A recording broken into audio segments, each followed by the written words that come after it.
गणेश जी के अनुसार आपके लिए सबसे बेस्ट बिजनेस कौन सा है? यह बात एक बहुत ही रोचक और गहरी कहानी के माध्यम से समझाई जाती है। इसलिए सबसे पहले हम कहानी जानेंगे और फिर उसके बाद उसका अर्थ समझेंगे। तो कहानी कुछ इस प्रकार है। एक बार माता लक्ष्मी और भगवान नारायण निर्णय लेते हैं कि अब वे विवाह करेंगे। विवाह का समय आता है और विष्णु जी सभी देवताओं को निमंत्रण देते हैं, लेकिन एक देवता को नहीं बुलाते और वो है श्री गणेश। जब विवाह की बारात निकलती है और सभी देवता एकत्रित होते हैं, तब देवता विष्णु जी से पूछते हैं, भगवान, आपने गणेश जी को क्यों नहीं बुलाया? विष्णु जी उत्तर देते हैं, गणेश जी को हर दिन 1.25 मन मूंग, 1.25 मन चावल, 1.25 मन घी और 1.25 मन लड्डू लगता है। 1 मन यानी लगभग 20 किलो और 1.25 मन यानी लगभग 25 किलो। इसलिए उन्हें बुलाने में बहुत व्यवस्था लगती है, इसलिए मैंने उन्हें नहीं बुलाया। देवता कहते हैं, लेकिन प्रभु, विवाह में तो इतने बहुमूल्य सामान है, कहीं चूहे इन्हें खराब ना कर दे।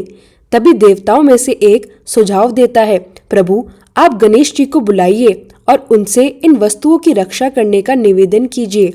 विष्णु जी को बात समझ आती है। वे गणेश जी को आमंत्रित करते हैं और विनती करते हैं, गणेश जी, कृपया मेरी मदद कीजिए। चूहे इन वस्तुओं को नुकसान न पहुंचा दे, आप इनकी रक्षा कर लीजिए। गणेश जी मान जाते हैं। बारात आगे बढ़ती है और गणेश जी वहीं रुककर रक्षा करते हैं। तभी नारद मुनि वहां आते हैं और पूछते हैं, गणेश जी, आप यहाँ क्यों रुक गए? आप क्यों नहीं गए बाराती? गणेश जी पूरी बात नारद जी को बता देते हैं। नारद जी समझ जाते हैं कि कहीं न कहीं विष्णु जी द्वारा गणेश जी का अपमान हुआ है। नारद जी सलाह देते हैं, गणेश जी, आपकी जो मूषक सेना है, आप उन्हें आदेश दीजिए कि जिस मार्ग से बाराती जा रहे हैं उस रास्ते को खोद डालें, ताकि सब देवताओं के रथ वहीं जमीन में धंस जाएं और बारात आगे न बढ़ पाए। गणेश जी नारद जी की सलाह मानते हैं और मूषक सेना रास्ता खोद देती है। जब बारात थोड़ी दूर पहुंचती है तो अचानक सभी रथ जमीन में धंस जाते हैं। कोई समझ ही नहीं पाता कि यह अचानक क्या हुआ। सभी देवता हैरान। रथ के पहिए मिट्टी में गहरे फंस गए हैं और बारात रुक गई है। धीरे धीरे सभी समझ जाते हैं कि यह चूहों का काम है। देवताओं में से एक कहता है, गणेश जी के पास मूषक सेना है, इसका मतलब है कि समाधान भी उन्हीं के पास होगा। अब देवता गणेश जी को बुलाते हैं। सभी देवता मिलकर गणेश जी से प्रार्थना करते हैं, उनकी पूजा करते हैं और विनती करते हैं कि हे गणेश, कृपया हमारी सहायता कीजिए, बारात को आगे बढ़ा दीजिए। गणेश जी मुस्कुराते हैं। वे तुरंत एक लोहार को बुलाते हैं और रथ के पहियों में कुछ परिवर्तन करवाते हैं। उस बदलाव के कारण रथ फिर से जमीन में नहीं धंसते और बारात आसानी से आगे बढ़ जाती है। यही थी कहानी। अब इस कहानी का अर्थ समझते हैं। सबसे पहले बात करते हैं गणेश जी के गुणों की। आपको पता ही है, बचपन में भगवान शिव ने गणेश जी का सिर धड़ से अलग कर दिया था और बाद में हाथी का सिर लगाया था। यह एक तरह की कमजोरी थी, लेकिन गणेश जी ने इसी कमजोरी को अपनी शक्ति बना लिया। जैसे मोशाकासुर नाम का एक असुर था, उसे ब्रह्मा जी से वरदान मिला था कि जो व्यक्ति मनुष्य हो या जानवर हो या योनि से जन्मा हो, वह उसे नहीं मार सकता। अब गणेश जी न पूरी तरह मनुष्य है, न ही जानवर, और उनका जन्म भी योनि से नहीं हुआ, क्योंकि माता पार्वती ने उन्हें हल्दी और मैल से बनाया था। इसलिए वही उस असुर को मार सकते थे। यानी गणेश जी अपनी कमजोरी को ही ताकत बना देते हैं। अब बात करते हैं विष्णु जी की। विष्णु जी क्या करते हैं? वे सृष्टि में संतुलन बनाते हैं, लोगों की सहायता करते हैं, समस्याएं हल करते हैं। इसी वजह से माता लक्ष्मी, जो समृद्धि और वृद्धि का प्रतीक है, विष्णु जी को चुनती है। मतलब साफ है, जो दूसरों की समस्याएं हल करता है वही धन समृद्धि का अधिकारी बनता है। अब कहानी का बिजनेस से संबंध समझिए। यदि आपको धन कमाना है, आगे बढ़ना है, तो आपको लोगों की समस्या को समझकर उसका समाधान देना होगा। जो सॉल्यूशन बेचता है वही सफल होता है।